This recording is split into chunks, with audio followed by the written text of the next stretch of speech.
immediately began an investigation. They got engaged, and later on that evening, they met with the mother of the student victim at the hospital. Were able to obtain more information. Yesterday was a very active day for our detectives and our officers. The detectives put in a significant amount of work. They took a large number of statements.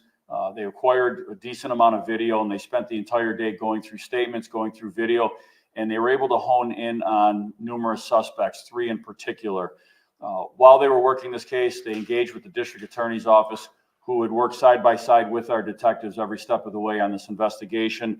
Buffalo Public Schools were also very instrumental in helping to provide some information, as well as guide us in a direction on some of these individuals. We were able to take one individual into custody yesterday in the early evening hours. A 16-year-old Buffalo male was taken into custody by Charlie District detectives and officers and was charged with gang assault in the first degree. We are still looking for 2 other individuals. There are 2 17-year-olds. One was supposed to turn himself in this morning and failed to do so. We know that the mother is cooperating and attempting to get her son to turn himself in and has been unsuccessful at this point. There's another 17-year-old that is also being sought. We've been unable to locate this individual. The family had been uncooperative up to this point. We are now hearing information that the family is trying to get that individual to turn himself in, and we encourage that cooperation to get that individual to turn himself in. And if any of the 2 suspects that are remaining out there see this, somehow this message gets posted to them, we will find you. We are going to charge you. We will find you. We want you to turn yourself in. That is the safest resolution for everybody. Turn yourself in. You can go to Charlie District Station to Ferry Fillmore or any police station, any police officer, but we encourage you to turn yourself in. We want a safe resolution to this case. All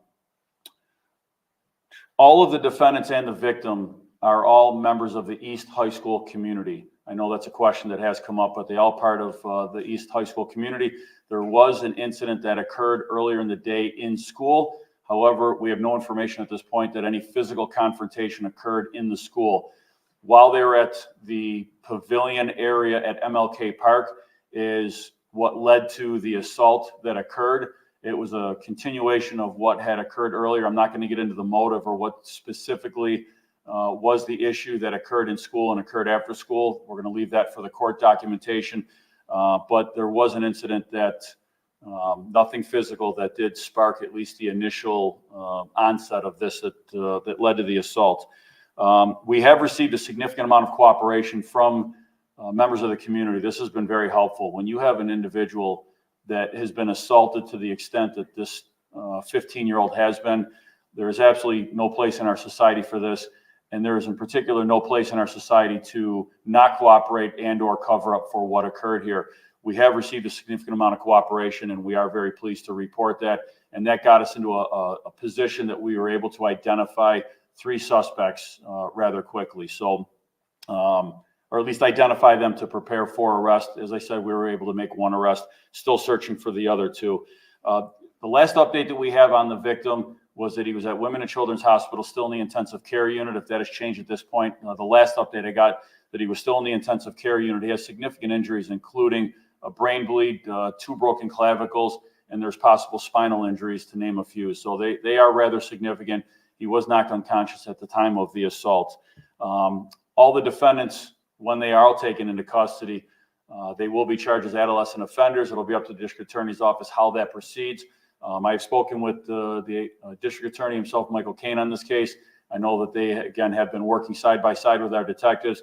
They will move forward on that case as the law allows and as the law permits. But they all will be similarly charged with gang assault in the first degree, which is when an individual, a suspect, is aided by 2 or more persons with the intent to cause serious physical injury, and you do cause serious physical injury. That is the definition of gang assault in the first degree. So with that, I'll take any questions at this point. Commissioner, the 2 other suspects you're looking to get in touch with, are they also men? Are they males? 17-year-old males, yes. So at this point, I'm not going to identify them. We are still working through numerous avenues. Our detectives are to locate them. If it gets to the point that we do have to identify them, and there are variances in the law on identifying adolescent offenders or juveniles, and then after the arrest, then we have to redact that and pull that back. I know that's kind of tough to pull back, but if we have to identify them for public safety, for the greater public good, then we will do that. But right now, we're still working through our investigative avenues. Is there a chance for more arrests? I mean, we saw the video. There's a lot of people there. I mean, if you're able to identify others in that video, what happens? So right now, we feel comfortable with 3 arrests. If something were to change, then we would certainly look at that. But as I said, there has been a significant amount of cooperation. We've gotten numerous views of various videos that were taken at the time, and our detectives spent a considerable amount of time going through all of that video. So right now, we're confident with the 3 arrests that we are looking to make. 1 made, 2 more to go. Commissioner, you said the mother of the 17-year-old who was cooperating with you was trying to, I think you said locate her kid or Yes.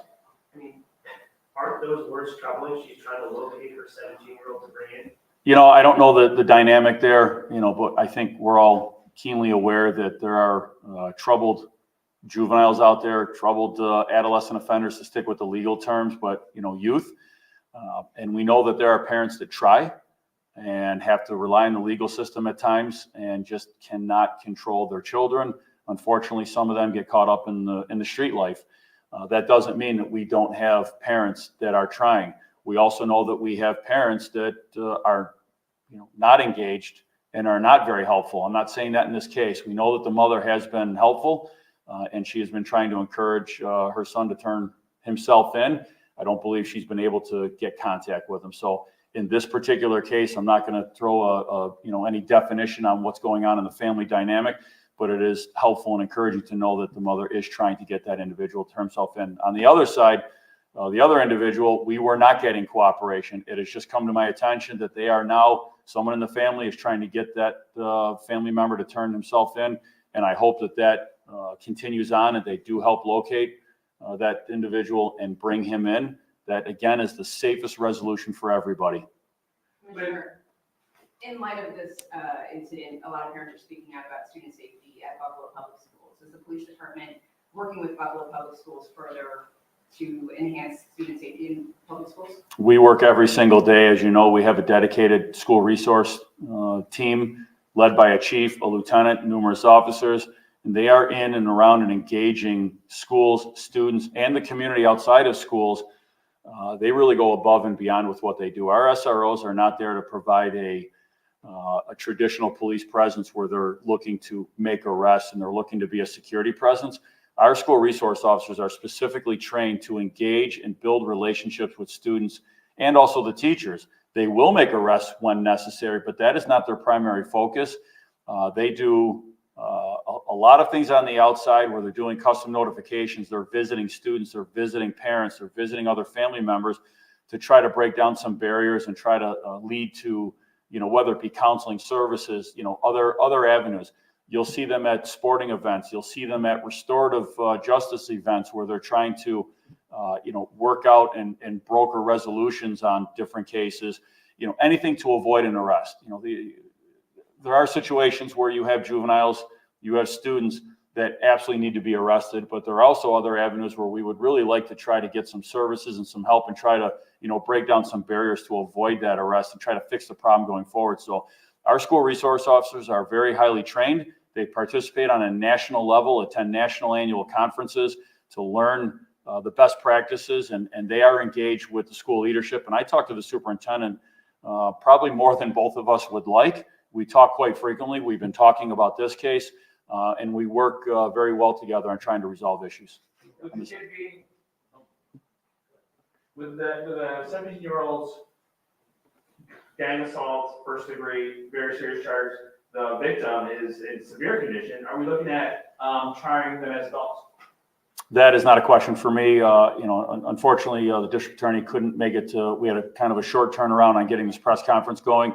But that's something that the DA's office will have to handle in court. That really gets outside of my lane on how that will be handled. Commissioner, how are the police notified of this? I mean, was it one of the kids that called? How long was the victim laying there? There was a 911 call that went out from the scene. I won't get into who the caller was. I don't want to identify a caller. And our officers, got that call and responded right away. one more. Commissioner, we've been at press conferences now in the past few years. I mean, students in Buffalo, there's been violent and disturbing situations.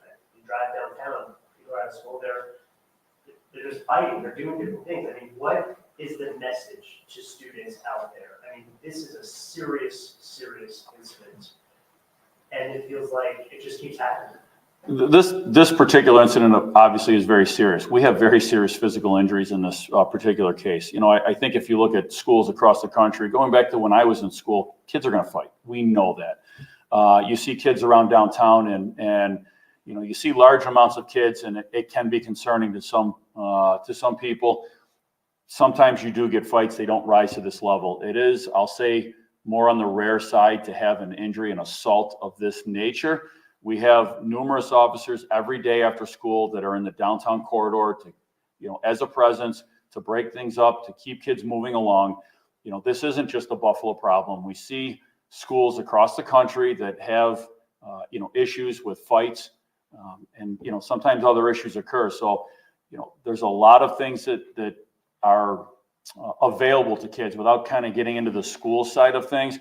There's sports, you know, there's other after school projects, there's other things that they can get involved in, and that's what we encourage. Keep kids involved. The more free time that our youth has on their hands, the more apt they are to get in trouble, and we try to keep them engaged as much as possible. All right, thank you.